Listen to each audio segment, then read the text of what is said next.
Right. నమస్తే. Welcome to Andhraprabha.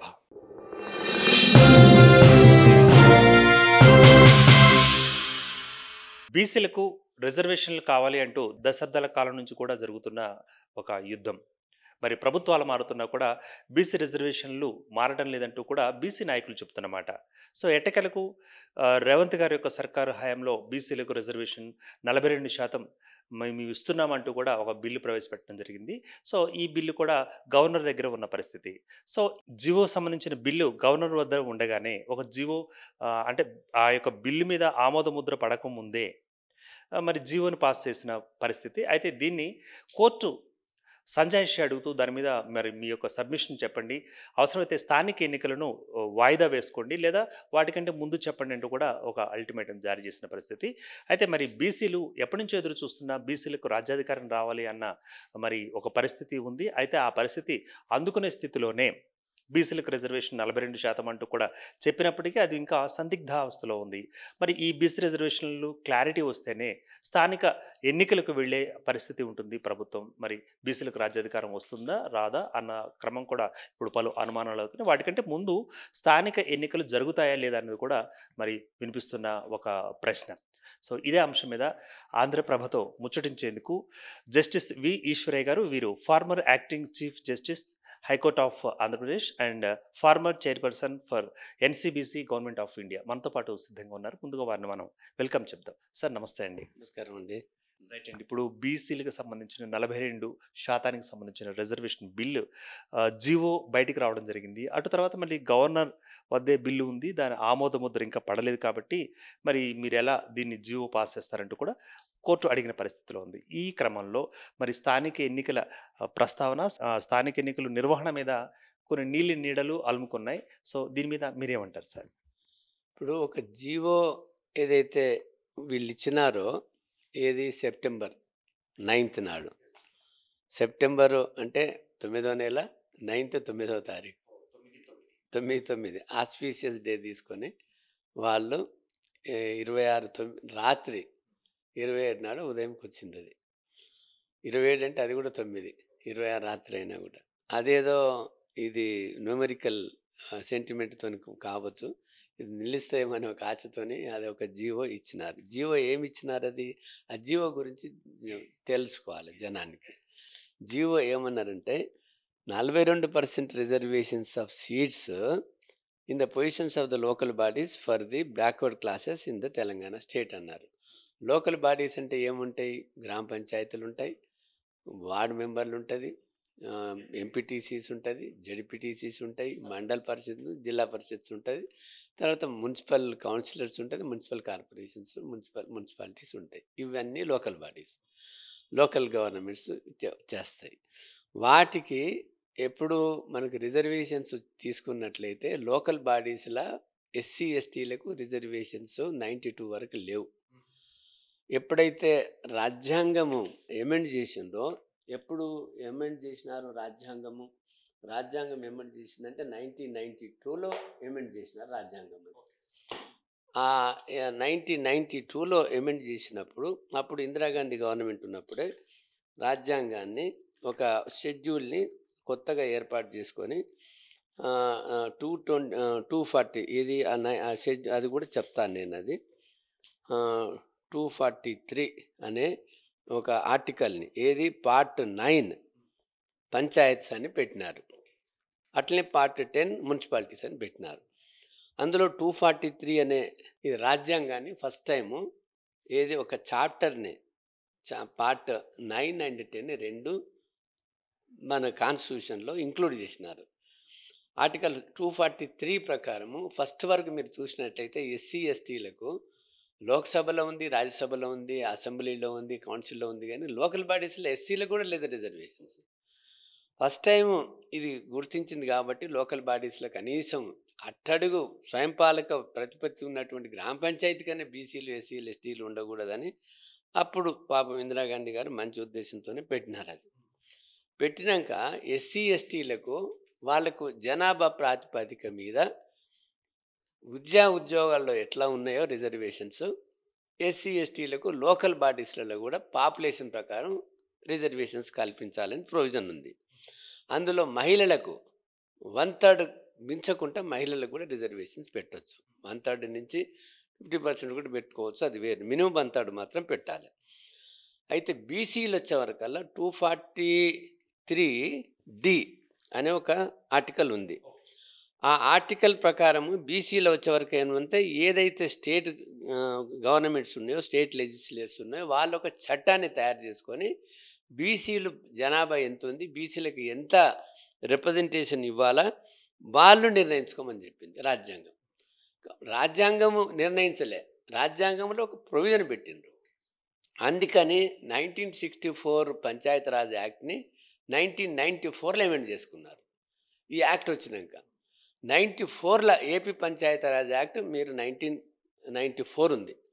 94 ప్రకారం 34% reservations ఉంది.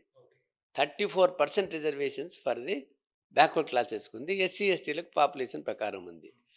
ఎస్సీ ఎస్టీలకు పాపులేషన్ ప్రకారము ఏదైతే డెకడల్ సెన్సస్ జరుగుతాయో ఆ సెన్సస్ ప్రకారం ఇస్తున్నారు.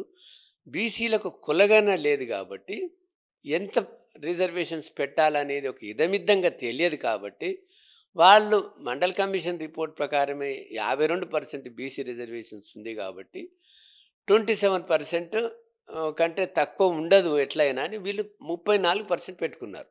మన ఏ కంబైన్డ్ ఆంధ్రప్రదేశ్ 34 పెట్టుకొని ఎప్పుడు 94కి వెళ్ళి 2000 లాస్ట్ 12 ఎలక్షన్స్ వరకు 34% అమలు అయింది.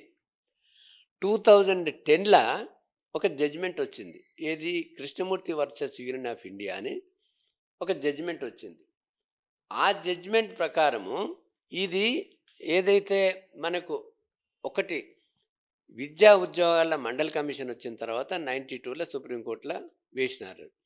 సుప్రీంకోర్టుకి ఏమన్నది 27% బీసీలకు నిర్ణయించవచ్చు రిజర్వేషన్స్ విద్యా ఉద్యోగాలలో. మళ్ళా లోకల్ బాడీస్ సంగతి అక్కడ రాలేదు. ఇంద్రసాని వర్సెస్ 9 మంది జడ్జిల ముందు ఆ విషయమే రాలేదు. రాకపోయే వరకల్లా 2010లో ఎవడో కేసు వేసినాడు, ఫార్వర్డ్ అగ్రకులాలో ఎవడో వేసినాడు కృష్ణమూర్తి.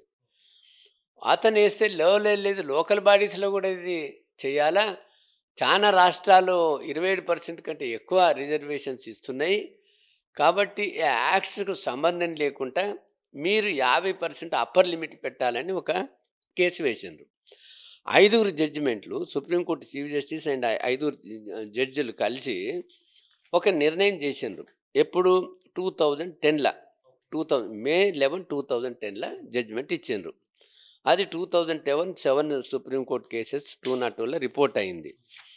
దాని ప్రకారము క్లియర్గా ఏమన్నారంటే ది అప్పర్ సీలింగ్ లిమిట్ ఆ 50% వర్టికల్ రిజర్వేషన్స్ అంటే 150 స్టేట్ అవే రిజర్వేషన్స్ ఇన్ ఫేవర్ ఆఫ్ ఎస్సీస్ STs OBC should not be breached in the context of the local self government 50% దాటకూడదు. Exception can only be made in order to safeguard the interest of the schedule tribes in the schedule ఏరియాస్లో 100% schedule ట్రైబ్సే ఉంటారు. Schedule ఏరియాస్లో 80% ఉంటారు. అక్కడ 50% cap నడవదు కదా. Exceptional కేసులలో schedule areas మాత్రం 50% దాటొచ్చు. ఇంకా వేరే ఏ సర్కమ్స్టాన్సెస్లో ఎక్కడో దాటడానికి వీల్లేదని అన్నారు. ఇది 5 జడ్జిమెంట్. ఇది ఈ 5 జడ్జిమెంట్ తర్వాత మహారాష్ట్రలో ఎన్నో విషయాలు జరిగినాయి. మహారాష్ట్రలో ఎన్నో విషయాలు జరిగితే ఏమన్నారంటే వాళ్ళు ఇట్లనే ఈ కృష్ణమూర్తి వర్సెస్ యూనియన్ ఆఫ్ ఇండియాలో కూడా ఒక సెంటెన్స్ల మధ్యన ఏమన్నారంటే మీద ఏదైతే చట్టాలు ఉన్నాయో 33%, 34%, 34% ఉన్నాయో అవన్నీ తగ్గించుకొని 50% లోపలే ఎలక్షన్ జరుపుకోవాలని కృష్ణమూర్తిని అన్నారు 2010లో. అయినా కూడా అప్పుడు కాంగ్రెస్ గవర్నమెంట్ కండ్లు తెరవలేదు. తర్వాత అప్పుడు ఏదో స్టే వచ్చినారు కాబట్టి 2012లో లాస్ట్ ఎలక్షన్స్ జరిగినాయి. 34% మనం రిజర్వేషన్ దక్కించుకున్నాక ఈ కేసు ఉన్న సంగతి కేసీఆర్కు తెలుసు. ఆయన 2014లో గవర్నమెంట్ వచ్చినాక ముందుగానే పసిగట్టి దీన్ని ఎమెండ్ చేసుకోవాలా లేకపోతే కులగణన చేయాలా అని ఏదో సమగ్ర కుటుంబ సర్వే చేసిండు కానీ బీసీ కులగణన సపరేట్గా మాత్రం చేయలేదు. అది పబ్లిష్ కూడా చేయలేదు. చేయకుండా ఎలక్షన్స్ అప్పుడు నిద్ర లేచి నేను ఎలక్షన్స్ జరుపుతానని ఎలక్షన్ నోటిఫికేషన్ వెళ్తే కేసు కార్చనారెడ్డి ఎవరో కేసుకు హైకోర్టులో కేసు వేస్తాను. ఈ జడ్జిమెంట్స్ ఉన్నాయి, ఇంద్రసాని కేసెస్ ఉంది, కృష్ణమూర్తి కేసు ఉంది. కాబట్టి మీరు 50% దాటి ఎలక్షన్స్ జరపడానికి వీల్లేదు. నీ యాక్ట్ ఏమున్నా ఏం చేసుకున్నా కూడా 50% లోబడి నువ్వు ఎలక్షన్స్ జరుపుకోవాలని హైకోర్టు డైరెక్షన్ ఇచ్చింది. డైరెక్షన్ ఇస్తే వాళ్ళు గత్యంతరం లేకుండా వాళ్ళు ఏం చేసినారంటే ఏపీ పంచాయతీరాజ్ యాక్ట్ని వాళ్ళు ఏది మన 50% దాటకూడదు అన్నది కదా. సో రిజర్వేషన్స్ క్యాప్, ఆ రిజర్వేషన్స్ క్యాప్ 50% దాటకూడదు అనే ఒక నిబంధన ఉందో, ఆయన కేసీఆర్ గారు ఆయన ఒక యాక్ట్ దాన్ని అమెండ్ చేసుకున్నాడు. ఏది పంచాయతీరాజ్ యాక్ట్ని అమెండ్ చేసుకున్నాడు. పంచాయతీరాజ్ యాక్ట్ అమెండ్ చేసుకుంటే నేను చదువుతుంది ఏది 285. ఇప్పుడు 285 అని అంటున్నారు కదా. 285 ఏం చెప్తుందంటే ఈ కృష్ణమూర్తి వర్సెస్ యూనియన్ ఆఫ్ ఇండియాలో ఇట్లా జడ్జిమెంట్ ఉంది, 50% దాటకూడదు అని. కాబట్టి మేము 50% దాటకుండా ఎలక్షన్స్ జరపాలని ఒక పంచాయతీరాజ్ యాక్ట్ అమెండ్ చేసుకున్నాడు. పంచాయతీరాజ్ అమెండ్ చేసుకొని 50% లోపలనే రిజర్వేషన్స్ 22% వచ్చింది మనకు బీసీలకు. 22% ఇస్తే ఇప్పుడు 2007కి వెళ్ళి ఇప్పటి వరకు కేసీఆర్ గాఢ నిధుల్లో మునిగిపోయాడు. మరి బీజేపీ వాళ్ళకైతే ఇష్టమే లేదు కులగణన జరగడానికి.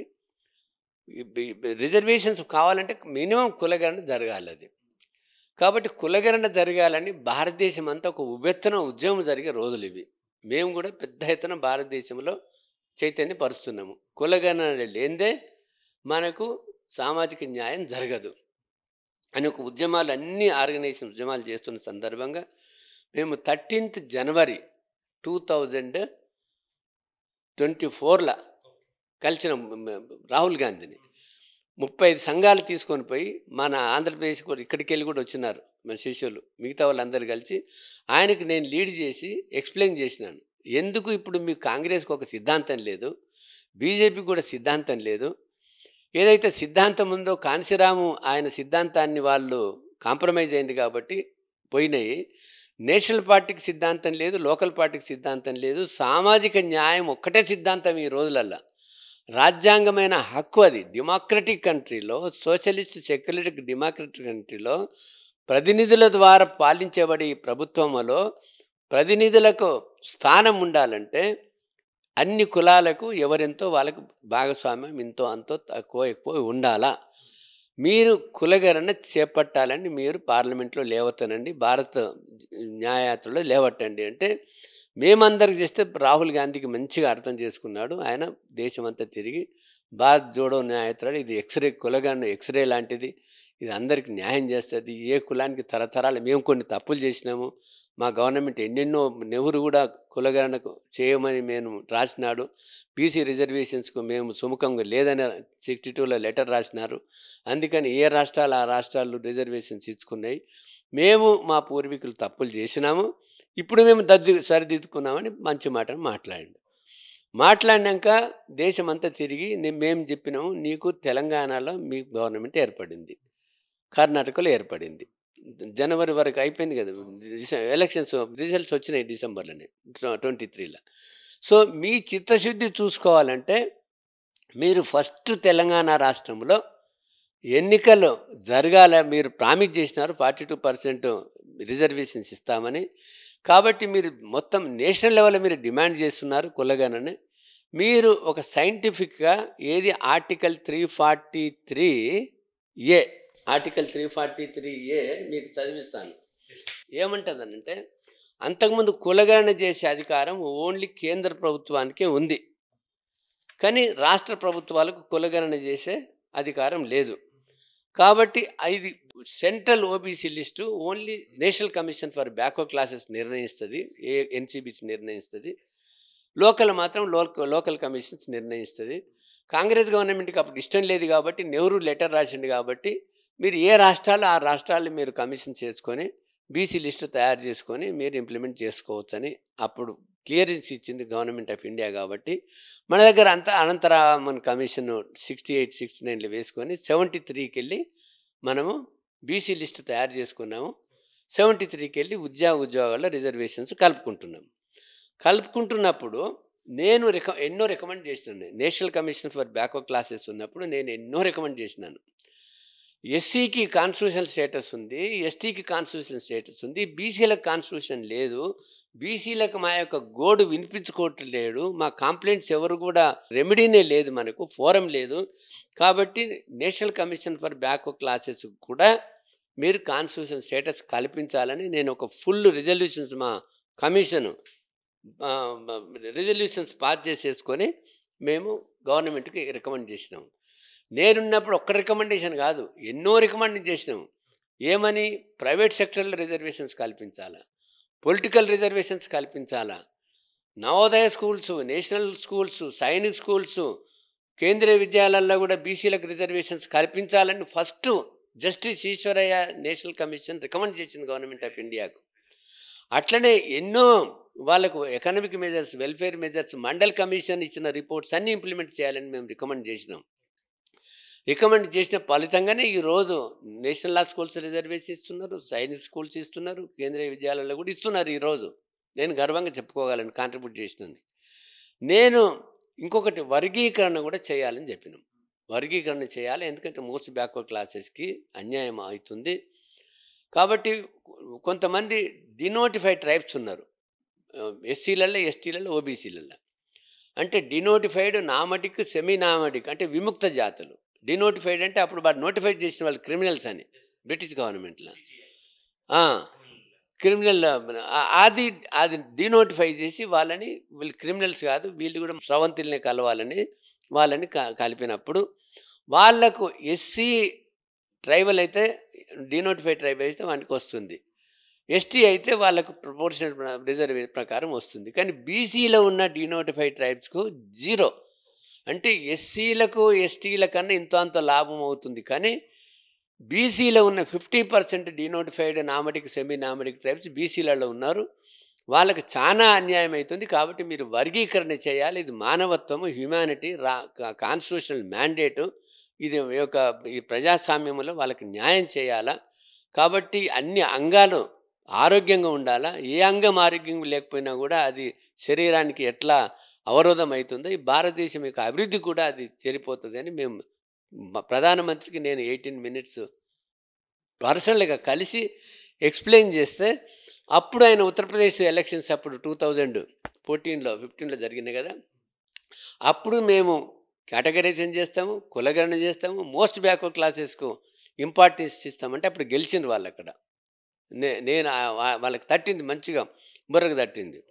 సరే గెలిచినాక మళ్ళీ వాడు తప్పుడు విధానంతో మేము కులగణన చేయము, మా పాలసీ లేదని వాళ్ళ సుప్రీంకోర్టులో అఫిడవిట్ ఇచ్చింది. ఇచ్చిన తర్వాత ఇప్పుడు నేను కలిసినప్పుడు రాహుల్ గాంధీ గారిని కలిసినప్పుడు ఈ యాక్ట్ చదివి వినిపించినాను. ఆర్టికల్ 342A(192) కింద సెంట్రల్ గవర్నమెంట్ ఓబీసీ లిస్టును తయారు చేస్తుంది. స్టేట్ గవర్నమెంట్కి పవర్ లేదు కాబట్టి మీరు ఎమెండ్ చేసినారు 243A(3) ప్రకారము every state may prepare and maintain for its own purposes a list of socially and educational backward classes entries in which may be different from the central list అన్నది. Every state union may by law prepare అంటే ఒక లా తయారు చేసుకోవాలి. ఇక్కడ Kamareddy declaration అయినాక ఇక్కడ కులగణన ఆసూపి ఏం లేదు.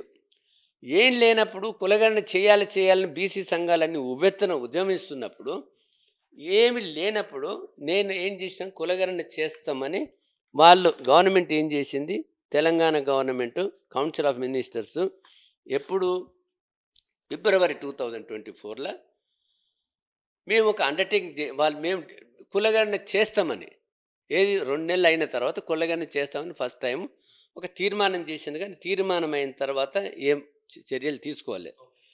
ఏం చర్యలు తీసుకున్నప్పుడు వాళ్ళు పెండింగ్లో ఉన్నప్పుడు నేనేం చేశానంటే, నేను ఎట్లా ఈ 42% రిజర్వేషన్స్ చేసుకోవాలనో కులగణన చేసి మీరు ఎలక్షన్స్ నిర్ణయించుకున్నట్లయితే మీకు సాధ్యమవుతుందని నేను ఒక పవర్ పాయింట్ ప్రజెంటేషన్ చేసిన.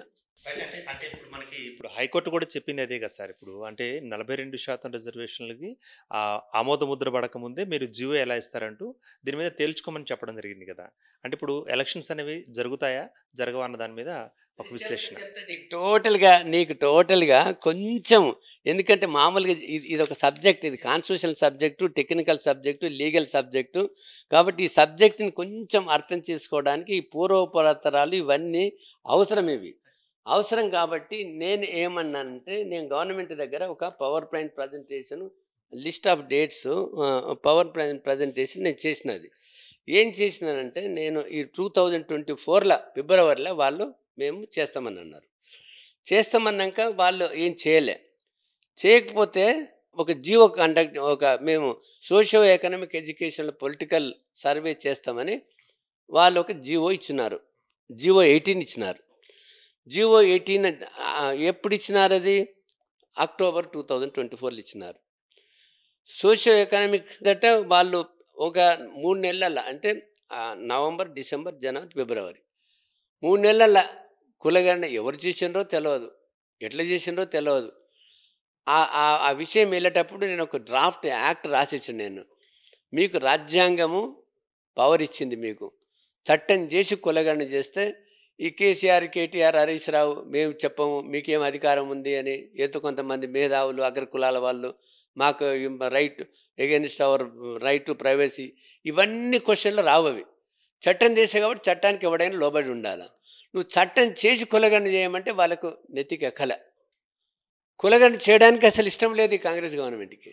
అందులో ముఖ్యమంత్రి గారికి అసలు ఇష్టం లేదు. ఎందుకంటే ఒక్కసారి కులగణన చేస్తే బీసీలు అంతా కండు తెరుస్తారు, వాళ్ళ పాపులేషన్ తెలుస్తుంది, వాళ్ళ స్థితిగతులు తెలుస్తాయి. Socially, educationally, economically, politically, culturally ఏంది మొత్తం ఎవరెవరి దగ్గర ఎంత ఇండస్ట్రీ ఉంది, ఎంత ఎంప్లాయ్మెంట్ ఉంది, ఎంత వెల్త్ ఉంది, ఎంత ల్యాండ్ ఉంది, ఇవన్నీ తెలుస్తాయి. కాబట్టి వీటన్నిటికీ ఇంత తారతమ్యాలు ఉండడానికి రాజకీయ న్యాయం లేదు. కాబట్టి రాజకీయం ఒక పెద్ద వ్యాపారమైంది. కాబట్టి రాజకీయంలో పవర్ ఉంటే కోట్లు గడించుకోవచ్చు. కాబట్టి బీసీలకు రాజ్యాధికారం రాకుండా ఉండడానికి ఒక పెద్ద కుట్ర జరిగింది తెలంగాణ రాష్ట్రంలో. కాబట్టి తప్పుల తడకగా కులగణన చేశారు. కులగణన చేసి దానికి ఒక డెడికేటెడ్ కమిషన్ వేసి, దానికి ఒక సింగిల్ మ్యాన్ కమిషన్ వేసి, దానికి ఒక ఎక్స్పర్ట్ కమిటీని వేసి, అందులో పోస్ట్ మార్టం చేసింది. అసలు ఏం లేదు దానికి పోస్ట్ మార్టం చేసింది. కానీ సరి అయిన చిత్తశుద్ధితో కులగణన జరగలేదు. అది నా యొక్క అభిప్రాయం. అది సరే, ప్రెషర్ బీసీ కులాలకి వెళ్ళి ప్రెషర్ పెడతా ఉంటే నేను జనవరి 2025 నాడు ఒక పవర్ ప్రజెంటేషన్ ఇచ్చిన. ఏమని ఇచ్చిన అంటే, ఇది మాకు 42% ఇంప్లిమెంట్ చేసుకోవడానికి జీవోలతోని కాదు, యాక్ట్ ఎమెండ్ చేస్తే కాదు, యాక్ట్ ఎమెండ్ చేసుకొని ఏ రకంగా ఒక రాజ్యాంగబద్ధంగా ఒక కాన్స్టిట్యూషన్ ప్రకారంగా ఆర్టికల్ 31C ప్రకారము ఒక దానికి నేను డీటెయిల్గా ఎక్స్ప్లెయిన్ చేసిన. వీళ్ళకి అర్థం కాదు ఎవరికి, రాజకీయ నాయకులకి. ఈ రాజకీయ నాయకులు అందరినీ పిలిచి, ఈ బీజేపీ, బీఆర్ఎస్, కాంగ్రెస్ అన్ని రాజకీయ నాయకులు ఎమ్మెల్యేని పిలిచి నేను ఇన్స్టిట్యూట్ ఆఫ్ ఇంజనీర్స్లో నేనే ఒక all India backward class federation ఒక సెమినార్ కండక్ట్ చేసింది. ఎప్పుడు 11th జనవరి 2025. ఏమని చేసిందంటే, నేను తమిళనాడులో ఇట్లా జరిగింది, ఆల్ పార్టీ మీటింగ్స్ పెట్టుకొని ఆల్ పార్టీస్ కూడా అందరు సపోర్ట్ చేసినాక ఒక రిజల్యూషన్స్ పాస్ చేసేసుకొని, మనము ఇప్పుడు ఇంద్రసాని కేసు వచ్చింది, ఏదైతే 50% దాటకూడదని వాళ్ళు 50% దాటి రిజర్వేషన్స్ ఆల్రెడీ ఇంప్లిమెంట్ చేస్తున్నారు. కరుణానిధి 90కి వెళ్ళి చేస్తున్నాడు. కాబట్టి 2 ఏళ్ళు ఇంప్లిమెంట్ చేసుకున్న ఈ రిజర్వేషన్స్ 69% రిజర్వేషన్స్ ఉన్నాయి. 69కి వెళ్ళి మళ్ళీ 50కి రావాల్సి వస్తుంది, మనం నష్టపోతామని వాళ్ళందరూ అన్ని పార్టీలు అపోజిషన్లు ప్రతి ఒక్కటి పిల్ల జల్ల అన్ని కులం మతం ఏం లేకుండా కూడా అందరూ మూకఉమ్మడిగా అయ్యి ఒక రిజల్యూషన్స్ 3 సార్లు రిజల్యూషన్స్ పాస్ చేసుకొని ఒక చట్టాన్ని యునానిమస్గా అసెంబ్లీలో తయారు చేసుకొని ఆ చట్టం తీసుకొని ఆల్ పార్టీ డెలిగేషన్ అప్పుడున్న ప్రధానమంత్రి దగ్గరికి పోయినరు. ప్రధానమంత్రి దగ్గరికి పోతే వీళ్ళ యొక్క యూనిటీని, వీళ్ళ యొక్క కట్టుని, వీళ్ళ యొక్క స్థిరత్వం చూసుకొని వాళ్ళు కూడా ఇంకా మేము చేయలేని స్థితిలో దానికి యూనియన్ క్యాబినెట్ అప్రూవ్ చేసి ఉభయ సభలల్లో పాస్ చేయించుకొని అప్పుడు రాష్ట్రపతి ఆమోదం పొందిండ్రు. తమిళనాడులో రాష్ట్రపతి ఆమోదం పొంది అప్పుడు శంకరదయాళ్ శర్మ రాష్ట్రపతిగా ఉన్నాడు. ఆయనకు ఆయనకు అసలు వ్యతిరేకము. ఆయనకు సంతకం పెట్టాలంటే బ్లడ్ బాయిల్ అయిపోయింది. అయిపోయి ఆయన ఏమన్నాడంటే, కోటా సిస్టమ్ మా బాపనోళ్ళకు మేము అనుభవించే కోటా సిస్టమ్ మీరు తీసుకున్నారు, పోస్టులు మా బ్రాహ్మణులకెళ్ళి తీసుకున్నారు, కానీ మా యొక్క బ్రాహ్మణ్ మైండ్ని ఎవరు తీసుకోలేడు అన్నాడు. ఇంగ్లీష్ చదువుతా. Although quota system has taken away post from Brahmins, no one could take any Brahmins brain అన్నాడు. విపి సింగ్ ఏమనంటే, we do not need the Brahmans brain. మీకు బాపనోనికి బుద్ధి అక్కర్లేదా? మాకు సామాజిక న్యాయం కావాలా, రాజ్యాంగ ఫలాలు కావాలా అని పాపం బీసీల తరఫుకి వెళ్ళి అప్పుడు విపి సింగ్ అన్నాడు. దానికి మీకు తెలిసింది, పెద్ద మండల్ కమిషన్కు వ్యతిరేకంగా కమండల్ బీజేపీ కుట్రలు కుతంత్రాలు చేసి బీసీలతోనే ఎగదేసి బీసీలతోనే అజిటేషన్ చేయించి ఏదైతే 1992లో సుప్రీంకోర్టులో 27% బీసీల రిజర్వేషన్స్ కల్పించుకోవాలా. అప్పుడు కూడా ఏదైనా ఎక్సెప్షనల్ కేసెస్, ఇట్లా షెడ్యూల్డ్ ఏరియాస్ ఉంటే, ఇంకేదన్నా మొత్తం హిల్లీ స్టేషన్లు అంతా ఒక్కటే ఉంటే, బీదోళ్ళు ఉంటే, మంచి చదువు ఏం లేకపోతే అట్లా ఇచ్చినాడు. కానీ లోకల్ బాడీస్లో వచ్చే వరకు కృష్ణగౌడ్ వర్సెస్ యూనియన్ ఆఫ్ ఇండియాలో క్లియర్ జడ్జిమెంట్ వచ్చింది. జడ్జిమెంట్ వచ్చిన తర్వాత మనకు ఈ ఇక్కడ మహారాష్ట్రలో ఎలక్షన్స్ డిక్లేర్ చేసిండ్రు. మహారాష్ట్రలో ఎలక్షన్స్ డిక్లేర్ చేసిన తర్వాత మనకు అక్కడ ఎలక్షన్స్ అక్కడ డెడికేటెడ్ కమిషన్ అయ్యలేదు, ఎలక్షన్స్ నోటిఫికేషన్ పోయినాయి. తర్వాత డెడికేటెడ్ కమిషన్స్ కూడా వేసినారు. తర్వాత రిట్ పిటిషన్ ఉన్నాక కూడా వాళ్ళు ఎలక్షన్ నోటిఫికేషన్ ఇచ్చిండ్రు, ఎలక్షన్స్ జరిపినారు. ఏది రిజర్వేషన్స్ 27%. సబ్మిషన్ సార్, అంటే మహారాష్ట్రలో ఈ విధంగా జరిగిన తర్వాత ఎన్నికలు పూర్తి చేసుకొని తర్వాత మళ్ళీ రద్దు చేశారు. అదే క్రమంలో మరి తెలంగాణలో కూడా సిచ్యువేషన్ ఏర్పడే అవకాశం ఉందంటారా? తెలంగాణలో ఇప్పుడు జియో 9 ఇచ్చినారు, కరెక్ట్? జియో 9 ఇచ్చి ఇప్పుడు ఎలక్షన్ జరుపుతున్నారు. జియో 9 ఇచ్చినప్పుడు కోర్టుకు పోయినరు. కోర్టుకు పోతే కోర్టు ఏమన్నది, మీరు ఈ జియో క్వశ్చన్ చేసినప్పుడు జియో కాదు, ఒక్క నిమిషం, జియో 9 జియో క్వశ్చన్ ఇచ్చినారు. జియో ఇచ్చినప్పుడు కోర్టులో వేసినారు. కోర్టులో వేస్తే ఏమన్నారు వాళ్ళు, ఈ జియో కూడా ఎట్లా ఫ్రైడే ఈవినింగ్ చూసుకొని 9 తారీఖు చూసుకొని 9వ నెల చూసుకొని కోర్టులు బంద్ అవుతుంది, దసరా సెలవులు కాబట్టి మేము జియో ఇచ్చేసి తెల్లారే ఎలక్షన్ నోటిఫికేషన్ ఇచ్చేసి ఎలక్షన్స్ జరిపించుకుంటే ఎలక్షన్ ఎవరు కొట్టేయరు అని ఒక ప్లానింగ్ అనమాట, స్కీమింగ్ అనమాట. పార్ట్ 1 అది చేసినారు. చేసిన తర్వాత అది కూడా జీవోలో కూడా ఇప్పుడు మీకు రాజ్యాంగం చదువునండి, కనీసం ఇక్కడ వాళ్ళకు లా సెక్రటరీ ఉంటాడు, తర్వాత ఎంతోమంది ఉంటారు, కనీసం ఇంగిత జ్ఞానం కూడా, కనీసం తప్పులు కూడా దిద్దుకోవడానికి వాళ్ళకి రాకపోతే ఎట్లా అండి? 242 ఉంది కదా, అందులో పారా 4లో ఏమన్నారంటే, ఏమన్నది ఇది ఫర్ para 4, whereas article 243D(6) of the Constitution empowers the state to make any provision for reservations of the seats in any panchayat or offices of the chairpersons in the panchayats at any level or in favor of అని రాదండి, in favour of వస్తుంది. Are అక్కడ ఉండదు అక్కడ. ఒకవేళ grammatical mistake పడిందంటే అనుకోవచ్చు, పర్వాలేదు, గ్రామటికల్ మిస్టేక్ పడింది, కానీ వాళ్ళకు లా సెక్రటరీ ఉంటాడు, లా మినిస్టర్ ఉంటాడు, సెక్రటరీ ఉంటాడు, ఇంతమంది చూసినా కూడా ఇది ఒక్కటే కాదు కదండి. ఇదివరకు ఉపలోకాయుక్తని నియమించినప్పుడు ఆయన ఒక జిల్లా జడ్జిని ఉపలోకాయుక్తగా నియమించారు. నియమిస్తే జిల్లా జడ్జిని జస్టిస్ అన్నారు. జివోలో 62/11/4/2025లో జస్టిస్ సో అండ్ సో అని పెడతారు. అంటే జిల్లా జడ్జిని కూడా జస్టిస్ తెలియదని కూడా వీళ్ళ గవర్నమెంట్కి తెలియదు. అక్కడ లా సెక్రటరీ ఉంటాడు, వీళ్ళకు సెక్రటరీస్ ఉండి ఇంతమంది ఉంటారు. అంటే గవర్నమెంట్ ఇంత 1000 కండ్లతో ఎదురు చూస్తున్నది.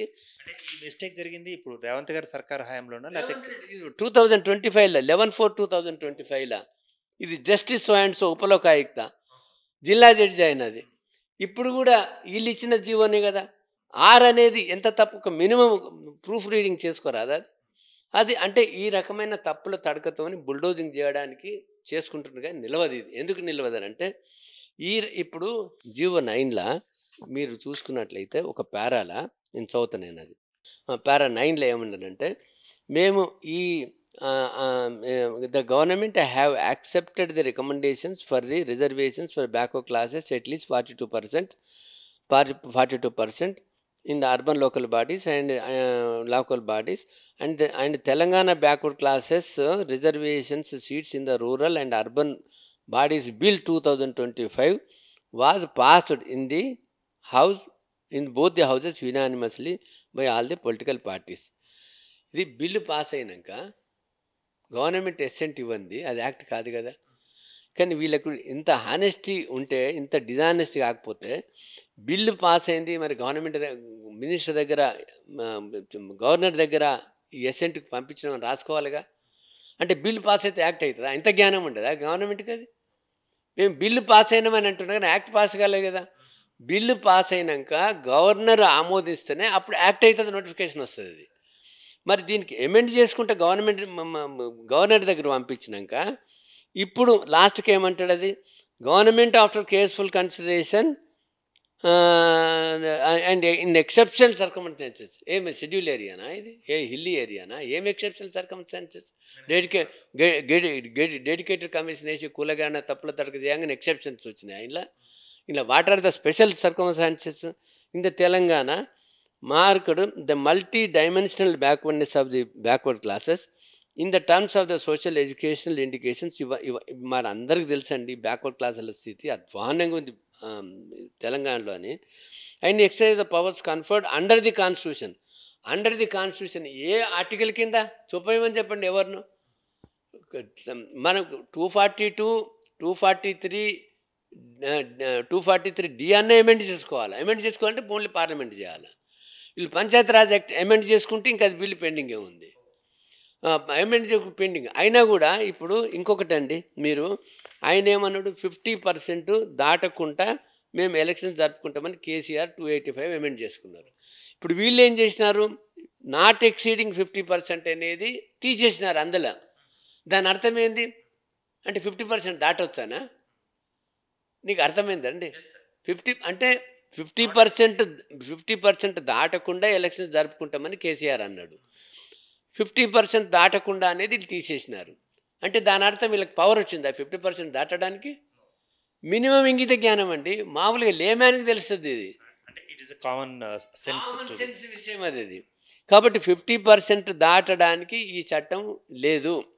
వీళ్ళు 50% దాటడానికి చట్టం చేసింది మాత్రము రైట్ఫుల్గా 2 బిల్లులు పాస్ అయినాయి. అవే బిల్ నెంబర్ 3 ఆఫ్ 2025, ఇంకోటి మనకు అర్బన్ లోకల్ బాడీస్కు బిల్లు తయారు చేసినారు. అది ఇవి మార్చ్ 2025 నాటి 2 బిల్స్ తయారు చేసి వెరీ రైట్లీ గవర్నర్ ఆమోదించిండు. ఆమోదించినాక రాజ్యాంగం ఏం చెప్తుంది? రాజ్యాంగము ఇది ఈ బిల్లులు 31C ప్రకారం పాస్ చేసిండ్రు. 31C ఏం చెప్తుంది మీకు చెప్తా, ఎందుకంటే జనాలకు ఈ ఎంపీలు, ఎమ్మెల్యేలు, సోదరులు, కొంతమంది బీసీ సంఘాలు నేనే ఏదో తప్పుదో పట్టిస్తున్నాను, నేనే వాళ్లకు ఆయుధం ఇస్తున్నాను, నేనే అన్యాయం చేస్తున్నాను, కొంతమంది నా మీద గగ్గోలు పడుతున్నారు. ఇప్పుడు నాకు బీసీలకు నేను కట్టుబడి ఉన్నానండి.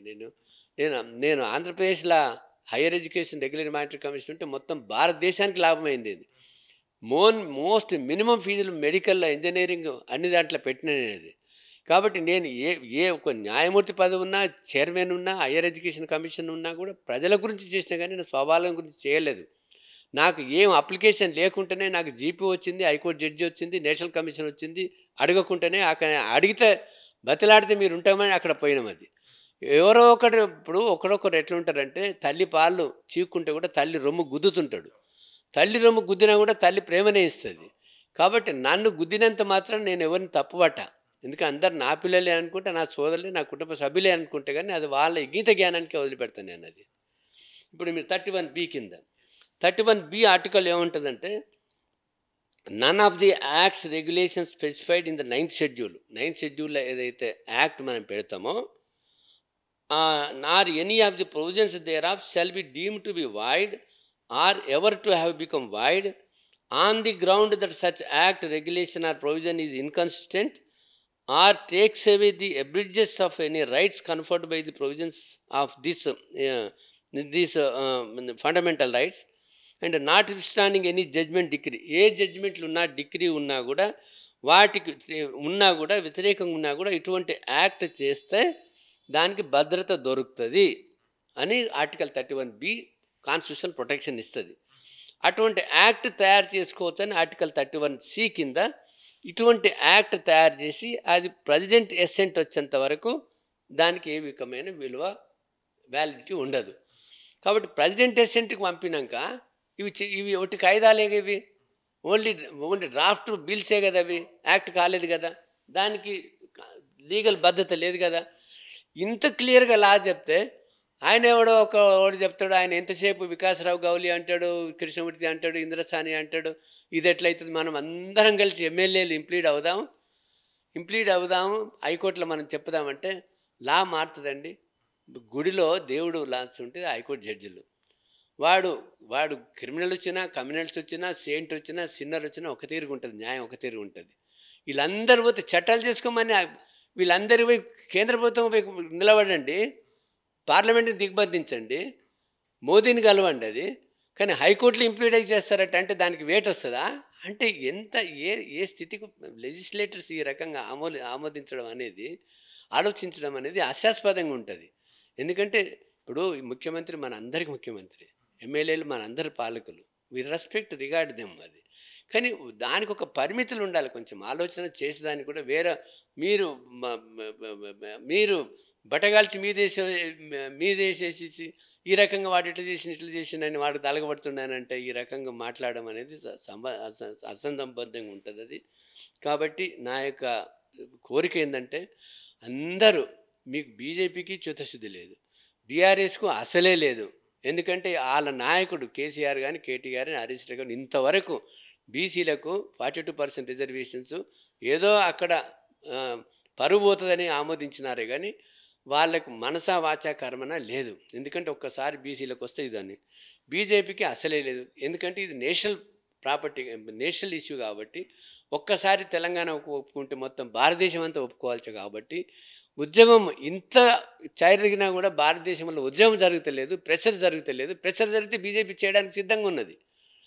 ప్రెషర్ వస్తే ప్రధానమంత్రి చేస్తాడు ఖచ్చితంగా, కానీ ప్రెషర్ బిల్డప్ అవుతలేదు. కాబట్టి ప్రెషర్ బిల్డప్ అయిపోయి ఈ నాయకులు అందరూ ఒకటై పెద్ద ప్రజా ఉద్యమం వస్తే తెలంగాణ ఒక దిక్సూచి లెక్క, ఒక ఎగ్జాంపుల్ లెక్క తయారై మొత్తం భారతదేశంలో కూడా ఇటువంటి చట్టం రావడానికి ఆస్కారం ఉంటుంది. ఈ 50% క్యాప్ వెళ్ళిపోతుంది. ఎందుకంటే ఇది కాన్స్టిట్యూషన్కి వ్యతిరేకం కాదు, లేకపోతే మౌలిక సూత్రాలకు వ్యతిరేకం కాదు, రాజ్యాంగ దానికి వ్యతిరేకం కాదు. ఎందుకంటే ఈడబ్ల్యూఎస్ వర్సెస్ యూనియన్ ఆఫ్ ఇండియాలో నేను హైకోర్టులో, సుప్రీంకోర్టులో కేసు వేసిన, మేమే ఆర్గ్యూ చేసిన, మోహన్ గోపాల్ నేనేసిన దాంట్లో ఆర్గ్యూ చేసినాడు. అభియత్ వేరే ఫస్ట్ ఏదో రిట్ ఉంటే వాళ్ళ పేరు వస్తుంది, అంతేగాని ఆర్గ్యూ లీడ్ చేసింది మేము మొత్తం 5 మంది జడ్జి దగ్గర. అందులో ఏమన్నారంటే ఇది సామాజిక న్యాయం, రాజ్యాంగ మౌలిక సూత్రాలకు వ్యతిరేకం కాదు, సోషల్ జస్టిస్ విషయాలు ఈ రకమైన అమెండ్మెంట్ చేసుకోవచ్చు, కాబట్టి ఈడబ్ల్యూఎస్ సబబే అని రాజ్యాంగం బద్ధమే అని అన్నారు. కాబట్టి ఇటువంటి యాక్ట్ తమిళనాడులో ఎట్లయితే చేసినారో ఇక్కడ కూడా చేస్తే ఏ కోర్టు కూడా కొట్టివేయబడదు. తప్పుడు కూతలు కూస్తారు ఎంతమంది. ఇప్పుడు ఇది కూడా సమీక్షకు అవుతుంది అంటే ఏదైనా సమీక్షకు అవుతుంది, కానీ సమీక్ష అయినా కూడా సమీక్ష కావడానికి ఇక్కడ ఆస్కారం లేదు. ఎందుకంటే సామాజిక న్యాయానికి సంబంధించింది కాబట్టి. కాబట్టి నాకు ఏ రకమైన అపోహ కానీ అనుమానం కానీ లేదు. ఎందుకంటే న్యాయస్థానం చాలా మోస్ట్ రెప్యూటెడ్ అండ్ మంచి న్యాయమూర్తులు, ఒక డైటీస్ లాగా మా హైకోర్టు తెలంగాణ న్యాయమూర్తులు ఉన్నారు. వాళ్ళకు ధర్మసూత్రాలకు రాజ్యాంగబద్ధంగా తప్పకుండా వాళ్ళు ఏదైతే చేస్తారో, సో ఇది ఇప్పటికైనా కాంగ్రెస్ రియలైజ్ చేసి వాళ్ళకు నిజాన్ని గుర్తించి సరైన మార్గంలో వెళ్ళాలని అంటున్నాం. కానీ కాంగ్రెస్ని దూషించాలి కానీ, ఎక్కువ చేయాలి కానీ, బదనాం చేయాలని కానీ మా ఉద్దేశం కాదు. అంటే అప్పుడు ఇంత జరిగినా కూడా, మీరు ఇంత చూపిస్తున్నా కూడా, మరి రేవంత్ సర్కార్ ఒక ధీమా వ్యక్తం చేస్తోంది. ధీమా వెనక గల ఆంతర్యం ఏంటంటారు? అసలు లోపల ఏముంటుందంటారు? వారి యొక్క ఆంతర్యం ఏంటంటారు? ఇప్పుడు నేను అనుకుంటా ముఖ్యమంత్రి గారిని, మరి ప్రియమైన ముఖ్యమంత్రి గారిది దసరా శుభాకాంక్షలు కూడా, వారికి మంచి ఆయులు ఆరోగ్యం 10 ఏళ్ళు పాలించాలని. కానీ బీసీలను విస్మరించొద్దని నా యొక్క మనవి, నా యొక్క వినపము. బీసీలకు ఒక్క తప్పు చేసినావు, 2 తప్పు చేసినావు, 3 తప్పు చేసినావు, 4 తప్పు చేసినావు, ఇంకా 5వ తప్పు చేయకు. ఆ? దయచేసి 5వ తప్పు చేయకు. ఇప్పటికైనా నిజం గుర్తించి మీరు హైకోర్టు స్టే ఇచ్చినా కూడా మీరు 9th షెడ్యూల్ కలపడానికే ప్రయత్నం చేయండి, కానీ అందరితో కలుపుకొని ముందుకు వెళ్ళండి. కానీ మరి ఒంటెద్దు పోకడ వాళ్ళని విమర్శించి, బీజేపీ విమర్శించి, బీఆర్ఎస్ని విమర్శించి, లేకపోతే నాయస్ వంటి కొంతమంది నిబద్ధత కలిగినటువంటి ఒక ఇండిపెండెంట్ ఉన్నటువంటి ఒక మీ శిష్యుల ద్వారా క్రిటిసైజ్ చేయడం కానీ, లేకపోతే ఈ రకమైన పనులకు మానుకొని బీసీల సంక్షేమం కోరి, లేదంటే 50% లోబడి మీకు ఎలక్షన్ చేసుకోవడానికి హైకోర్టు పర్మిషన్ ఇస్తుంది. కాబట్టి 50% చేసుకొని లోబడడానికి మీరు ఎలక్షన్ జరుపుకోండి. పార్టీ పరంగా మీరు 42% గెలిపించుకోండి. ఫండ్స్ తీసుకురండి. లోకల్ బాడీస్లో అభివృద్ధి చేయండి. కాబట్టి లోకల్ బాడీస్ అభివృద్ధి కావాలి, బీసీ సంక్షేమం కావాలనే సదుద్దేశంతో కానీ ఎవరి మీద ఏదో అబండాన్ని చేయాలి కానీ, లేకపోతే తప్పుడు ఆరోపణలు చేయాలి కానీ మా ఉద్దేశం అసలే కాదు. కాబట్టి ఎవరైనా పొరపాటు మరి మిస్అండర్స్టాండింగ్ చేసుకోవద్దని మనవి. రైట్ అండి. ఇప్పుడు 9th షెడ్యూల్ అన్నది కూడా ప్రజా బాహుళ్యంలో బాగా వినిపిస్తోంది. అసలు 9th షెడ్యూల్ గురించి మా ప్రేక్షకులకు ఒకసారి విశదీకరించండి. 9th షెడ్యూల్ ఏంటంటే 9th అనేది ఒక షెడ్యూల్ ఉన్నది. ఆ షెడ్యూల్లో కలిపినట్లయితే రాజ్యాంగం ఆర్టికల్ 31B కింద రాజ్యాంగం ప్రొటెక్షన్ వస్తుంది. రాజ్యాంగం ప్రొటెక్షన్ వస్తుంది. ఫర్ ఎగ్జాంపుల్ మనం తమిళనాడు బ్యాక్వర్డ్ క్లాస్ రిజర్వేషన్స్ ఇది ఇది ఈ తమిళనాడు యాక్ట్ ఉంది. ఈ తమిళనాడు యాక్ట్ దీని పేరు తమిళనాడు రిజర్వేషన్స్ యాక్ట్. ఇది 1994. ఇది 9th షెడ్యూల్లో కలిపినారు. 9th షెడ్యూల్లో కలిపినారు. ఎక్కడ? సీరియల్ నెంబర్ 257 ఆఫ్ ఇది 9th షెడ్యూల్. ఇక్కడ షెడ్యూల్ కాన్స్టిట్యూషన్లో షెడ్యూల్స్ ఉంటాయి. ఇగో ఇది 9th షెడ్యూల్. 9th షెడ్యూల్ ఏమంది? 31 ఆర్టికల్ 31B కింద 9th షెడ్యూల్లో వాళ్ళు తమిళనాడు 257లో కలిపినారు. Tamil Nadu backward classes schedule caste and schedule tribes reservations of seats in the education institutions and of the appointments in the post in the services under the state act 1993 Tamil Nadu act. ఇక్కడ చూసుకున్నట్లయితే అక్కడ local బాడీస్లో reservations లేవు. తమిళనాడులో local బాడీస్లో reservation మాకు వద్దు అన్నారు. Tamil Nadu Panchayati Raj act reservations కల్పించుకోలే వాళ్ళు.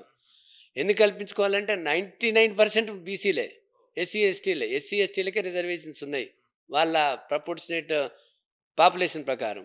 బీసీలకు మా వద్దు, ఫార్వర్డ్ క్లాసులు అడగాలన్నారు. ఫార్వర్డ్ క్లాసులు అడిగితే వాళ్ళకి జనాభా ప్రాతిపదిక మేము ఇస్తామని అంటున్నారు. ఇప్పటికైనా వాళ్ళు అడుగుతలేరు, వీళ్ళు ఇస్తలేరు. వాళ్ళ సీట్లన్నీ బీసీలే తీసుకుంటారు. ఇక్కడ బీసీల సీట్లన్నీ ఫార్వర్డ్ క్లాసులు ఎట్లా తీసుకుంటున్నారో అక్కడ ఫార్వర్డ్ క్లాస్ సీట్లన్నీ బీసీలు తీసుకుంటున్నారు. ఎమ్మెల్యేలు కానీ ఎంపీలు కానీ మనకు లోకల్ బాడీస్లలో కూడా మొత్తం బీసీలదే రాజ్యం. అది అక్కడ సామాజిక న్యాయం ఉందండి, అక్కడ సోషల్ జస్టిస్ ఉంది. అది ఇప్పుడు అంటే గవర్నర్ ఆ బిల్లు గవర్నర్ దగ్గర ఉన్నప్పుడు మరి గవర్నర్ ఆమోద ముద్ర పడకుండా ఉన్నప్పుడు జీవోని జారీ చేయడం జరిగిందంటూ కూడా మనం చూస్తున్నాం, వింటున్నాం, మనం ప్రసారం చేస్తున్నాం. మరి దీన్ని న్యాయ వ్యవస్థ ఎలా తీసుకుంటుందంటారు కోర్టు? కోర్ట్స్లో వచ్చినప్పుడు జడ్జి గారు న్యాయమూర్తులు క్లియర్గా అడిగినారు, మీ 285 బిల్లు గవర్నర్ దగ్గర పెండింగ్ ఉంది కదా, సో మెయిన్ యాక్ట్ పెండింగ్ ఉంటే అంటే జీవో ఎట్లా తీస్తావా, మీకు ఏ రకంగా దీనికి వ్యాలిడిటీ ఉంటుంది అని అడిగితే దానికి ఏం జవాబు చెప్పలేకపోయింది కదా. న్యాయమూర్తులే అడిగినారు కదా క్లియర్గా. మీరు ఇప్పటికి కూడా లైవ్లో ఉన్నది రిపీట్ అవుతుంది, క్లియర్గా అడిగినారు. కాబట్టి వాళ్ళు న్యాయమూర్తులకు ఎంత న్యాయ పరిజ్ఞానంతో న్యాయ కోవిలు ఉంటారు వాళ్ళు. వారికంటే సమస్య పట్ల అవగాహన లేదా, లేకపోతే సమస్య పట్ల స్పందించడంలో కొరత ఏర్పడిందా? ఎందుకని అలా వాళ్ళు స్పందించారు చెప్పడానికి లేదు. ఇది దురుద్దేశంతో కూడుకున్న విషయం అని నేను చెప్పగలను. ఎందుకంటే చట్టం చేసి కులగణన చేయలేదు, ఆనెస్ట్గా 50 మొత్తం కాలం చేసి ఇంటింటికి వచ్చి కులగణన చేయలేదు, కులగణన సత్వరం కూడా చేయలేదు. రాహుల్ గాంధీ చెప్పేది ఒకటి, ఇక్కడ జరిగేది ఒకటి టోటల్గా. కాబట్టి ఇది అగ్రకుల కుల పరిపాలన కానీ బీసీల పరిపాలన కాదు. ఎవ్వరికి కానీ దమ్ము ధైర్యం వాళ్ళకి అక్కడ కొట్లాడేది బీసీ మంత్రులు కానీ బీసీ నాయకులకు కానీ ఇక్కడ లేదు. దురదృష్టం, ఇక తెలంగాణ యొక్క దురదృష్టం ఇది. ఓకే. ఇప్పుడు అంటే హైకోర్టు ఈ విధంగా స్పందించింది. ఒకవేళ హైకోర్టు కాదని ఒకళ్ళు సుప్రీంకోర్టు కూడా వెళ్ళే ప్రయత్నం చేస్తుందంటారా? అవకాశం ఉందంటారా మన రేవంత్ సర్కార్కి? ఇంకా ఇంకా పోస్ట్ మార్టం చేయడానికి సుప్రీంకోర్టు కానీ సుప్రీంకోర్టుల జడ్జిమెంట్ల ఆధారంగానే హైకోర్టు జడ్జిమెంట్ ఇస్తుంది. సుప్రీంకోర్టుల జడ్జిమెంట్ ఆధారంగా హైకోర్టు ఇచ్చినాక సుప్రీంకోర్టుకు పోతే ఏమవుతుందండి? మా జడ్జిమెంట్ల ప్రకారం మీరు ఇచ్చినారు, ఏం తప్పేముందని అడ్మిషన్లే కొట్టేస్తారు. అది పోవడానికి ఎవడైనా పోవచ్చు, కానీ అక్కడ కూడా ఏ రకమైన ఫలితం దక్కదు అట్లా. రైట్. ఇప్పుడు అభ్యర్థులు దీని మీద అవగాహన ఉన్నవాళ్ళు, ప్లస్ ఆసక్తి ఉన్న వాళ్ళకి కూడా ఒక ప్రశ్న. స్థానిక ఎన్నికలు జరుగుతాయా? లేదా? అన్నది కూడా ఇప్పటికీ నలుగుతున్న ప్రశ్న. దానికి మీ సమాధానం, మీ స్పందన. స్థానిక ఎన్నికలు జరిపితే 50% లోబడి జరగాల. వాళ్ళు పార్టీ పరంగా 42% ఇచ్చుకోవాలా. కానీ రాజ్యాంగబద్ధంగా లీగల్ ప్రకారంగా లేకపోతే చట్ట ప్రకారం మాత్రం 50% మించి ఎలక్షన్ జరగడానికి లేదు. ఈ రకంగా ఏదైతే వీళ్ళు ప్రొసీడ్ అవుతున్నారో అది హైకోర్టు న్యాయమూర్తులు తప్పకుండా దాన్ని స్తంభింపజేస్తారు ఉన్న న్యాయ సూత్రాల ప్రకారం. కాబట్టి జరగదు. జరిగితే 50% లోబడి జరుపుకోవాలి. కాబట్టి ఈ క్యాండిడేట్స్ కూడా పంచాయతీ కానీ ఎంపీ జడ్పీసీ ఎవరైనా కూడా 8 తారీఖు వాడికి ఆగి మీ యొక్క ప్రయత్నాలు ఉధృతం చేసేసుకోండి, న్యాయబద్ధంగా చేసుకోండి. ఇప్పుడు 50% లోబడి జరిగినా 50% పైబడి జరిగినా మేమెంతో మాకంతా మన ఓటు మనమే వేసేసుకొని మన లోకల్ బాడీస్ని మనం కైవసం చేసుకోవడానికి ఎస్సీ ఎస్టీ బీసీలు అందరూ కలుసుకొని సమానంగా జనాభా ప్రాతిపాదిక మీదుగా పంచుకొని గ్రామ పంచాయతీలు, పంచాయతీ బోర్డులు, ఎంపీటీసీలు, జడ్పీటీసీలు, మున్సిపాలిటీలు, పంచాయతీలు, జిల్లా పరిషత్తులు మీరు కైవసం చేసుకోండి. ఇది ఫౌండేషన్, ఇది నాంది ప్రజాస్వామ్యంలో, ఇది బునియాది. కాబట్టి ఈ లోకల్ బాడీస్లో మీరందరూ అధికారం రావాలని నా యొక్క దసరా శుభాకాంక్షలతో పాటు నా యొక్క శుభాశీస్సులు. మరికొన్ని ప్రశ్నలు ఉన్నాయండి. ఇప్పుడు హైకోర్టు రిజర్వేషన్ల పెంపును ఆపివేస్తే ఒకవేళ మరి ఎన్నికలకు బ్రేక్ పడ్డట్లే కదా అంటూ కూడా బయట వినిపిస్తున్న ఒక ప్రశ్న. మీ సమాధానం, మీ స్పందన. ఎన్నికల బ్రేకు పడాలన్నా పడకూడదు అనేది ముఖ్యమంత్రి వారి యొక్క ప్రభుత్వానికి ఉన్నటువంటి యొక్క డిస్క్రిషనరీ పవరు. ఈ యొక్క 42%లకు ఖచ్చితంగా బ్రేక్ పడుతుంది.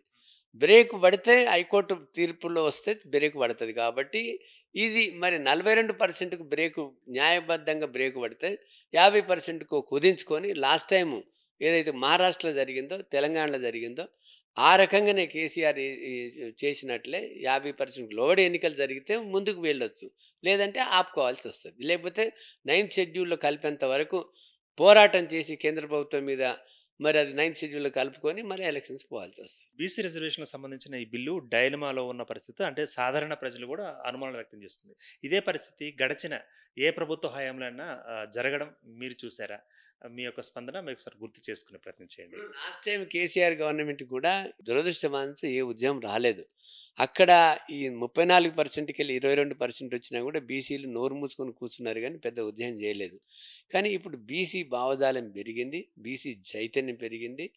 ఇప్పుడున్న పరిస్థితులు మొత్తం భారతదేశంలో అంతా ఒక బీసీ ఉద్యమాలు జరుగుతున్నాయి, బీసీ భావజాలం పెరిగింది. కాబట్టి ఇప్పుడు ఈ స్థితిని తట్టుకునే పరిస్థితి ఏ పార్టీకి ఏ గవర్నమెంట్కు లేదు. కాబట్టి వాళ్ళు భయపడుతున్నారు, గజ్జను వణికిపోతున్నారు. కాబట్టి దీనికి పరిష్కారం న్యాయంగా, ధర్మంగా, హానెస్ట్గా, సిన్సియర్గా బీసీ శ్రేయోభిలాషులు అయితే 9th షెడ్యూల్లో కలుపుకోవడానికి. మనకి ఇప్పుడు రాజ్యాంగ పద్ధతి లేదని ఒకవేళ కోర్టు కొట్టువేస్తే, రేపు హీరింగ్ వచ్చిన తర్వాత కొట్టువేస్తే తదుపరి జరిగే పరిణామాలు ప్లస్ మరి పరిస్థితులు ఎలా మారే అవకాశం ఉందంటారు? కొట్టివేస్తే రెండే విషయాలు ఆల్రెడీ చెప్పాను. 50% లోబడి ఎన్నికలు జరుపుకోవాలా, లేకపోతే పోస్ట్పోన్ చేయాలా. కాబట్టి నా ఉద్దేశం ప్రకారం గవర్నమెంట్ ఎలక్షన్స్ జరుపుతుంది 50% లోబడి. వాళ్ళు పార్టీ పరంగా ఇంత ఇస్తున్నాం, అంత ఇస్తామని ఏదో పెద్ద పెద్ద మళ్ళీ మోసపూరితమైన, దగాపూరితమైన ప్రామిసులు చేస్తారు. ఎందుకంటే మన దగ్గర 1000 కోట్ల ఫండ్స్ ఆగిపోయినాయి. కాబట్టి గ్రామాలు అభివృద్ధి చెందాలి. కాబట్టి ఎలక్షన్స్ పోస్ట్పోన్ చేయరు. 50% దాటి మళ్ళా రివైజ్ చేసి 50% లోబడి ఎన్నికలు జరుగుతాయని నా యొక్క మరి ఊహాగానం. అంటే ఇప్పుడు ఇంతసేపు మీరు చూపించిన ఈ జీవోలు కానీ, ఆ ఆర్టికల్స్ కానీ, ఆ నెంబర్స్ విశ్లేషణ కూడా చూస్తున్నట్లయితే మరి జరుగుతుంది అనుకోవాలంటారా మా ప్రేక్షకులు, లేకపోతే ఆగుతుంది, ఎలక్షన్ జరగదు అని అనుకోవాలంటారా? ఏమంటారు మీరు అసలు? మరి గవర్నమెంట్ని అడగండి, మన మినిస్టర్ అడగండి. కానీ నా ప్రకారం అయితే నేను ఊహించేదాని ప్రకారం ఎలక్షన్స్ మొత్తం 42% ప్రకారం జరగడానికి వీలు లేదు. కాబట్టి న్యాయ సూత్రాల ప్రకారం సో 50%కు లోబడి ఎన్నికలు జరిపి ఫండ్స్ తెచ్చుకొని వీళ్ళు పార్టీ పరంగా ఏదో ఇప్పుడు వీళ్ళకు కాంగ్రెస్కి ఎంత అదృష్టం అంటే ఇప్పుడు త్రిశంకు స్వర్గంలో ఉంది ఈ Telangana. BJP dishonest and against the social justice and the backward classes. BRS అంతకంటే ఎక్కువ మోసపూరితమైన ఇది వెలమల పార్టీ, అదేమో అదొక అగ్రకులాల పార్టీ అది. అగ్రకులాల పార్టీ కాబట్టి వాళ్ళు కూడా అడ్వాంటేజ్ తీసుకుంటలేరు కాబట్టి అడ్వాంటేజ్ మళ్ళీ కాంగ్రెస్కి ఎంత దద్దమ్మలైనా, ఎంత మోసకారులైనా, ఎంత దగాకారులైనా వీళ్ళకే లబ్ధి పొందుతుందని నా యొక్క అనుమానం. కాబట్టి ఇప్పుడు కేసీఆర్ అయినా, కేటీఆర్ అయినా, హరీష్ రావు అయినా పార్టీ పరంగా బీసీ నాయకులు కొట్లాడుతున్నారు, బీఆర్ఎస్ వాళ్ళు, కానీ బీసీ అధినాయకత్వం కొట్లాడతలేదు. కాబట్టి ఇప్పటికైనా చిత్తశుద్ధితోని మేము ఆల్ పార్టీ మీటింగ్స్ పెట్టుకొని మేము లీడ్ చేస్తాము ప్రధానమంత్రి దగ్గర, మీరు రైండ్ 9th షెడ్యూల్లో కలుపుకుంటాము, మేము బీసీలకు కట్టుబడి ఉన్నామంటే బీఆర్ఎస్ వస్తే బీఆర్ఎస్ గెలుస్తుంది. బీజేపీ అయినా కూడా ఇప్పటికైనా మేము గవర్నర్తోని ఆమోదింపజేస్తాము, కేంద్ర ప్రభుత్వం మేము క్యాబినెట్ క్లియర్ చేసి రాష్ట్రపతితో ఆమోదిస్తాము అని వాళ్ళు 9th షెడ్యూల్లో కలిపితే వెంటనే ఇక్కడ బీజేపీ లోకల్ బాడీస్లో కైవసం చేసుకుంటాం. ఇట్స్ ఒక గోల్డెన్ ఛాన్స్. ఇప్పుడు ఇది 3 పార్టీలకు కూడా గోల్డెన్ ఛాన్స్ ఇది. కాబట్టి ఈ యొక్క స్థితిని అడ్వాంటేజ్ తీసుకోవడానికి బీజేపీకి, బీఆర్ఎస్కు ఒక సువర్ణ అవకాశం ఇది. రైట్. అంటే సువర్ణ అవకాశం ఆ 2 పార్టీలకు ఉందంటూ కూడా మీరు చెప్పిన మాట. కానీ ఇప్పుడు అధికారంలో ఉన్న కాంగ్రెస్ మరి ఎలా స్పందించే అవకాశం? అడ్వాంటేజ్ అధికార పార్టీకి జరుగుతుంది. వాళ్ళ ఆ రకమైన ముందుకు నడవకపోతే ఆటోమేటిక్గా బై డిఫాల్ట్ అధికార పార్టీకి జరుగుతుంది. రైట్. అండ్ ఇప్పుడు ఎన్సీబీసీ కూడా గతంలో మీరు బాధ్యులుగా ఉన్నారు. ఇప్పుడు ఎన్సీబీసీ దానికి సంబంధించిన బాధ్యులుగా ప్లస్ ఒక బీసీ అపర మేధావిగా, ఇంటలెక్చువల్గా మరి బీసీకి జరిగింది ఇప్పుడు అన్యాయమా లేకపోతే ఏమనుకోవాలంటారు ఇప్పుడు ఉన్న పరిస్థితి, తాజా పరిస్థితిని? బీసీలకు జరిగింది ఘోర అన్యాయం. అంతకంటే అసలు నయవంచన, కుట్ర, కుతంత్రం, బీసీ భావజాలాన్ని తొక్కి మరి అనగబెట్టి ఈ రకంగా చర్యలు తీసుకోవడం అనేది బీసీలకు చాలా క్షమించరాని అన్యాయం జరిగింది. అయినా అచేతమైన స్థితిలో లేకుండా బీసీలు ఇప్పటికైనా కళ్ళు తెరుచుకొని బీసీలందరూ కలిసి ఒక పార్టీ అయినా పెట్టుకొని ఐకమత్యం. ఇప్పుడు బీసీలకు ఒక శాపం ఏంటంటే వాళ్ళకి స్వార్థము, తర్వాత ఈగో, తర్వాత ఈర్ష, అసూయ, ఇవన్నీ వదులుకొని ముందుకెళ్తే బీసీలకు నిజంగా ఒక సువర్ణావకాశం వస్తుంది. అంటే బీసీలు అంటే ఇప్పుడు ఓటు బ్యాంకుగా అనుకోవాలా? ఎందుకంటే సీట్లు మీవి, సీట్లేమో గవర్నమెంట్కి ఇస్తారు, ఓట్లు మీవి. మరి బహుజన రాజ్యాధికారం రావాలని కూడా బోల్డెన్ మంది బీసీ నేతలు ఫైట్ చేస్తున్న పరిస్థితి ఉంది.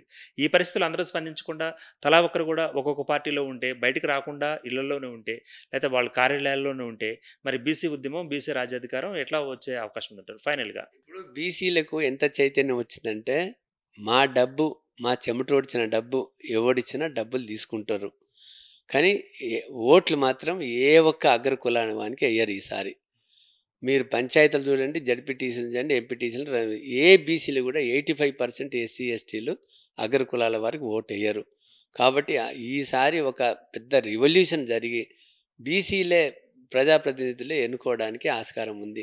నా యొక్క వినపం కూడా బాబాసాహెబ్ అంబేద్కర్ చెప్పాడు, మన ఓటు మనం వేసుకొని, నా ఓటు నేనే వేసుకోవాలి. లేకపోతే మనము అగ్రకులాల వారికి ఓటేస్తే మన భావి తరాల వారిని ఒక అంటే వానికి కుదబెట్టినట్టు, ద్రోహం చేసినట్లు, తన కాళ్ళని తను నరుకున్నట్లు. కాబట్టి బీసీలకు నా యొక్క వినపము, నా యొక్క అప్పీల్ ఏంటంటే మీరు ఒక ప్రామిస్ చేయండి, నేను ఓటు ప్రాణం ఉన్నంత వరకు నేను ఏ అగ్రకులాల వానికి వేయను. పనికిరాడైనా, కుంటోడైనా, చెవిటోడైనా, చదువు రానోడైనా కూడా మామూలుగా నా యొక్క జాతి వర్గానికే వేస్తాను. కాబట్టి బీసీలంతా ఒకే కులము, ఒకే కుటుంబము, ఒకే సమాజంగా అనుకొని ముందుకు వెళ్తే న్యాయం జరుగుతుంది. Thanks for the participation. Thank you very much. Right. మరి మొత్తంగా చూసినట్లయితే మరి మాజీ జస్టిస్ వి ఈశ్వరయ్య గారు తన అభిప్రాయాన్ని వ్యక్తీకరించారు. మరి ముఖ్యంగా రేవంత్ రెడ్డి గారు సర్కార్ తీసుకోబోయే నిర్ణయం మీదే మాత్రమే ఈ యొక్క ఎన్నికలు జరిగే అవకాశం ఉందంటూ చెబుతూనే ఒక ప్రక్కన మళ్ళీ జరగకపోవచ్చేమో అన్న అనుమానం కూడా వ్యక్తం చేస్తున్నారు. మరి ఆర్టికల్స్ కానీ లేకపోతే గడిచిన గత కాలంలో ఉన్న కోర్టు తీర్పులు కానీ ఆ తీర్పులు కూడా రిఫరెన్స్గా తీసుకొని మరి ఆయన చెప్పిన పరిస్థితి ఉంది. అయితే ఏం జరగబోతుంది అన్నది తెలంగాణ ముఖ చిత్రం మీద ఆసక్తికరంగా మారిన అంశం. సో 8వ తారీఖున ఏం జరగబోతుంది, ఏమి రిజల్ట్ని, ఒక తీర్పుని ఇవ్వబోతుంది జడ్జిమెంట్ డే కోసం వెయిట్ చేద్దాం. Keep watching Andhra Prabha. కెమెరామెన్ లక్ష్మణ్తో దుర్గా.